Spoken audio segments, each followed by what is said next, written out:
What is going on, guys? Marijn here, and today we're talking fat loss. We're talking about something that is going to sound very weird at first, because we're going to talk about losing fat while eating more food. So eating as many calories as possible to lose fat. Let's get right into it.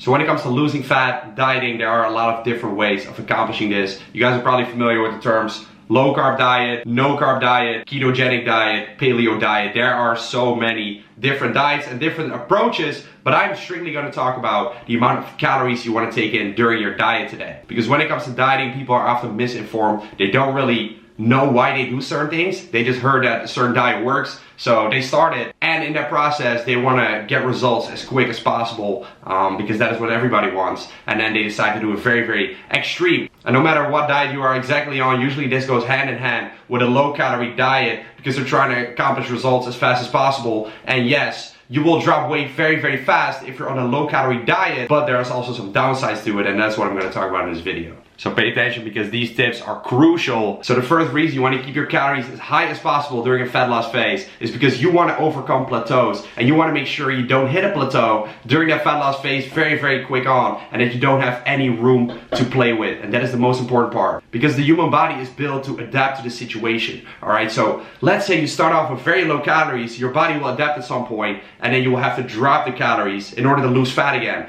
This is a process that during a fat loss phase always has to be done. Alright, you can't just stick to one certain amount of calories and keep losing fat. So me, for example, I start off my cutting phase by eating 2,700 calories. Decently high for a cutting phase, a fat loss phase. But then I know that within a couple weeks I'll stagnate, I'll drop them to 2,600. Then I'll stagnate again at some point, drop them to 2,500. Now, I've done this before. I take the very extreme approach and hop on to like 2,300 calories right away. The thing that'll happen, next to all the negative other factors that I'm going to talk about soon, is that you'll still hit a plateau pretty rapidly, but then you have to go even lower, like then at 2,200 calories, and you'll find yourself actually not losing fat on a very low amount of calories, right? So it is super smart to actually start off higher. So it's basically a strategy that helps you burn more fat over the weeks, because you strategically drop the calories slowly but steady. Now the second one is excessive hunger, and this will happen when you're in a larger caloric deficit. It's kind of like the larger your deficit is, the more hungry you will get during a cutting phase.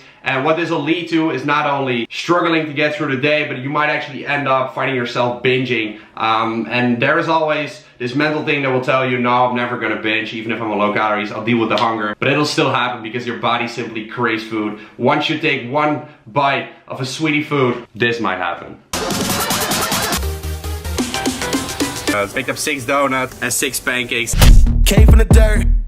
Don't hit my line if it ain't about work. The money in the back. Alright, got 6 Subway cookies here. Tiramisu duo.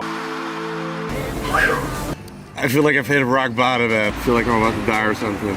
I'm not proud of myself. But yeah, I've done a lot of calorie challenges. Those are planned that I show you on the YouTube. But I've also had my binging phases where I didn't have a camera with me. I literally, like, all I wanted to do was eat. And that's because I was on very low calories. My body just craved food, and I literally, like, was in survival mode. I just ate anything in sight once I started eating, and that was horrible. Like, I don't want to do that again. You'll lose complete control, and next to that, the fat loss will actually not be as great as when you would have done it a little bit slower, but without binging phases. And let's keep it real. Even if you're not binging, having hunger is not really part of an enjoyable lifestyle, is it? Now, the next reason is putting on that muscle mass. Shout out to Brandon Carter. Maintaining muscle mass, or keeping your gains while losing fat, is eventually the most important point of all, because that is what accomplishes an aesthetic body, is having a high amount of muscle mass and a low amount of fat. Now there's a difference between losing fat and losing weight. Now if you are on very low calories, yes, you will lose a lot of fat, but next to that you will also lose a lot of muscle mass. And so it may look like you're losing fat faster, but you're actually losing weight faster, and that may include muscle as well. And in that case, you're actually wasting your hard-earned gains. And I've made this mistake a lot in the past when I started lifting. I did very low-calorie diets, I did no-carb diets, etc. I tried it all, And the problem there is also natural lifting, because if you are on steroids, you can actually get away with those diets and you'll actually lose fat faster because your body will automatically maintain more muscle mass. But if you are natural, that is really not going to happen. You need those carbs to fuel your workouts. You need a decent amount of calories because your body is not in an anabolic position if you are in a caloric deficit. So keep that in mind if you want to copy the diet from a bodybuilding magazine, from a pro bodybuilder who also uses steroids, because that will not work the same way for you. I'll promise you that. Next up, there is a maximum amount of fat loss that you can possibly accomplish, and that goes hand in hand with the last point, and that is that there is really no need to go on very low caloric diets, because you will not necessarily lose more fat, you will actually lose more muscle in the process. Because it's not that the more little you eat, the more fat you will lose. It is the same as building muscle. It is not that the more calories you take in, the more muscle you will gain. There is a maximum to all this. In general, we can simplify it as the following. A caloric surplus of 200 to 250 calories for slow, steady muscle gain with minimum fat gain. And a caloric deficit of 500 calories for proper fat loss with minimum loss of muscle mass. Now, if you are losing fat for a short period of time, also referred to as a mini cut of about 2 to 5 weeks, you can have a bigger deficit of up to 700 calories. I do not recommend going any lower than that.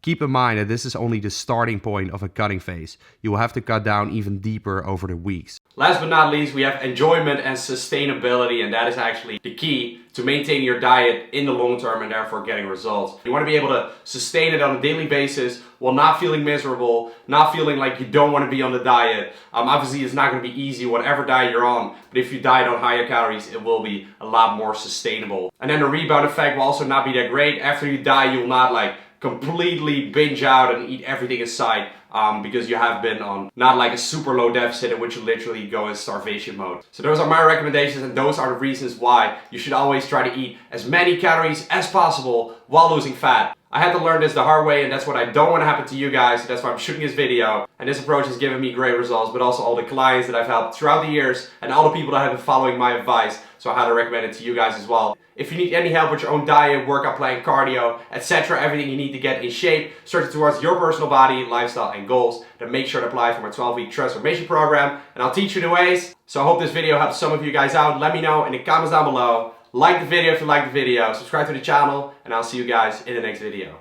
Peace out.